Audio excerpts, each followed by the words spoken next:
Hello and welcome to another edition of Captain's Compass. This is Steven Johnson. I'm a community data advocate here at Shipyard, and Captain's Compass is just a series that we're doing to kind of answer some questions that we get regularly in demos, just so we can kind of put that knowledge out there in the world and just see where Shipyard stands on some important topics and questions that we see in the community.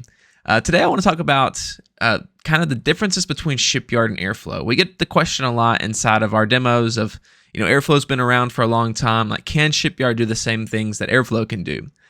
In a general stance, yes, we can do basically the same thing that Airflow can do. We're both orchestration software. You can both build pipelines from extraction to BI layers to reverse ETL, transformations. You can do all those things in both products. So both products have their use cases and kind of have their points of the market that we think are great for either product.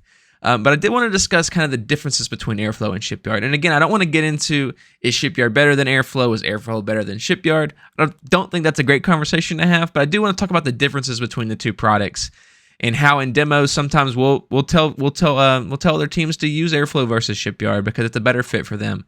The biggest difference between Airflow and Shipyard is that Airflow can be self-hosted on your side versus Shipyard, which can't. So Shipyard lives in the cloud. It can only currently be used in the cloud, and so that can be a blocker for some teams.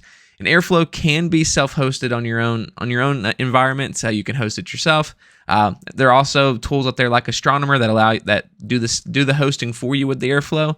But Airflow is able to be self-hosted, which is a big difference between Shipyard and Airflow.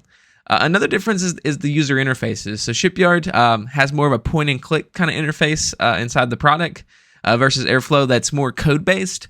Again, there's not really a better or worse there. That's just a difference, and I think that's important to note.